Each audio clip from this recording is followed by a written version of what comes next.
We have completed our previous chapter, Vendor of Sweets. We are left with the questions of the previous two chapters that will be uploaded to you. We will start our next part D. Okay, we are doing that people on work. So we are doing this D part. So what it is, read it yourself. Read the experience of Ian Levison under the title Caution Man at Work. So caution man at work, caution means be careful. That man at work means men are doing work. Okay, so we are going to read this extract here. This is the experience of Ian Levison. So the main character or the narrator of the story is Ian Levison. He is telling us about his own experiences when he used to work at several places. So let's read the chapter. It would be hard to single out my worst job ever. So what he is talking about here, Ian is talking about his worst job. Worst means when he is not happy with his job, when he is not satisfied with his job. He said that it is very hard to single out. Single out means to figure out, to just pick out one. So it is very hard for him because he had come across so many of the worst jobs. So he said that in the last 10 years I have had 42. So he's saying that in the last 10 years, in the time span of 10 years, he has done almost 42 types of jobs and he is not satisfied with one of them. So it is very hard for him to bring out that which one is worst for him. So then it was not supposed to be like this. My original plan involved writing a novel, but instead I seem to have become, without realizing it, an itinerant worker, albeit one with a degree in English literature. So what he is saying that that it was not supposed to happen like that I was not supposed to work for 42 kind of jobs. I have not planned this for myself, and that my original plan was, and his original plan was to become a novelist. He really want to write a novel, but instead of doing this thing, he become, without realizing means that without even giving a notice or without even thinking about it, he become a itinerant meaning is given here, traveling from one place to another. So the person who travels from one place to another for in concern of his job or some other thing,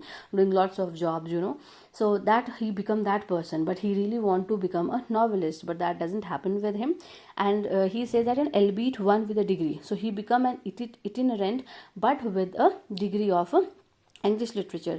Albeit means although, that he is a worker, that kind of a worker, but although he is having a very big degree with him, he has a great degree in English literature, but that was insignificant for him because he could not use this degree in his work. He has to do so many of the small jobs and he was not happy with one of the jobs. Then read further. Looking back, though, I would have to say the incident with the donkey might be right up there in the top 10 worst career disasters. I've got a job driving a truck for a company that supplied oil for heating homes. So he said that if I look back to my career of 10 years, I have done so many of the job. So I would say that that one incident had happened with him regarding a donkey. Incident happened with a donkey that he could say that it is the worst part of his. It is the worst career disaster for him. It is the worst experience of his career that has happened with him. So what he did, he said that that he had to he was he has to drive a truck for that company who used to supply oil for heating homes. Obviously where this man is working, that place must be very cold, that place must be very icy. You can see that in this picture there is ice everywhere, there is snow everywhere. So he must be working in a very during winters and in a very cold area. So he has to supply oil. Earlier oil is used to heat homes, and those rich people, they could only afford that kind of oil to be delivered to their house, so that their house could be warm during winter. So that is used by those in western countries, obviously. So he got that job of a driver in that kind of a truck for a company. He was working as a driver for that company who used to provide those supplies of oil to those kind of homes which is used to heat those homes. And then the company catered to rich people. What do you mean by catered? Catered means to provide services. So company used to provide services for rich people, and many of whom had mansions. Mansions means big palaces, royal palaces. So that company used to work for rich people, obviously those having very big houses, very royal houses, and they have every new sports car in every driveway.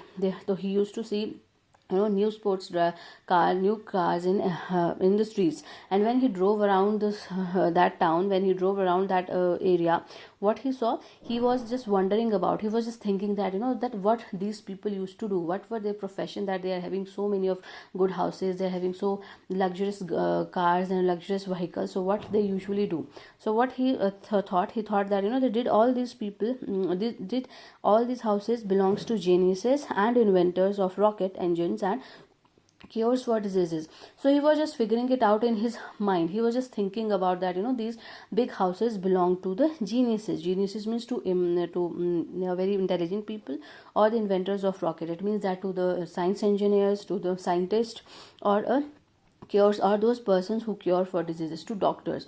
So he was just figuring it out that, maybe these big houses belong to the engineers, to the doctors, to the scientists, and so all big people. So that only that people can afford a big houses like that, where he has to go and where he has to supply the oil. So what happened then? The hardest part was learning where the oil fill for each house was located. So hardest part of his job was to find out the oil fill. Oil fill means from where that oil is to be filled in the house. There must be some outlet, or there must be some pipe, or there must be something like that, some storage kind of a thing, some storage tanker, or that thing where these people used to keep that oil. So it was very hard for him to figure out that fill. Okay, because every house is having a different kind of a fill, different kind of a location for filling those tankers. Every delivery notice provided a little map. So wherever he has to go, suppose he has to deliver that oil in my house, so he must have the map of my house and that location where he has to fill the tanker, or where he has to fill that oil.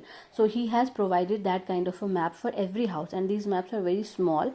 And the fill itself was a metal pipe about 12 centimeter in diameter.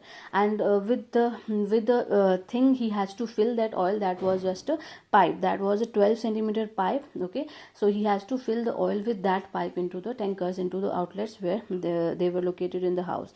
And it was often behind bushes, under rocks, or buried completely in the snow. So where these fill usually used to locate, these fill were at the at the bushes. The people have kept those fill under the bushes, sometime under the rocks, and they were completely buried in the snow. So these all fill of those houses where he has to fill the oil, these storage tankers or whatever it is, they are just under the bushes, they are just behind the snow, and they are all covered with the snow right now. So it was very hard for him to find out those fills, find out those locations to fill the oil. On the particular day I am recalling, one house had, instead of a map, a delivery slip that said simply, "Fill at the donkey's nose." So he is having the maps for every house, but he just remembered that for one house there was no map. It was just written on a slip that that you have to fill at the donkey's nose. It means that where the donkey is tied, there must be some fill around him, at his nose, at the direction of his nose. So where he has to fill that oil. So but he didn't get it, he didn't understand the whole of the information. So what happened? I drive up and see a huge statue of a donkey in front of garden. So I go over and examine its nose. So what happened? There was when he just went to that house where he has to deliver that oil, he saw that there was a big statue of a donkey. There was a big statue of a donkey, and he just examined that donkey, the statue of a donkey, and he just looked for the nose, that where his nose is. And what he decided, the donkey must be heating oil tank, I decide. Its cement nostrils are large enough to accommodate an oil hose, though I didn't see any threading in which to screw the nozzle. So he said that that maybe this a huge statue of donkey, it is a kind of a storage tank, or it is a kind of a storage for oil. So he just looked out for its nose. He said that its nostrils are those, these two spots. Okay, so he said that these nostrils are very huge, they are large enough to accommodate an oil hose. Hose means the opening part of this pipe, that is called hose. Okay, so it was enough, those nostrils were big enough to to have that hose, to accommodate that oil hose into the nose. So, and he didn't say any threading to screw the nozzle, but there was no binding, there was no thread to bind that nozzle, to bind that hose to the nostrils of donkey. So he was very much confused at how he is going to do that. There was not proper outlet there, so he was just wondering about those things. So read this chapter till here. There are so many of the new words in this chapter. Figure out these words, underline these words, and try to search the meanings in dictionary. Okay, you have to search those meanings so that you can understand the chapter well. So read it again and try to understand it.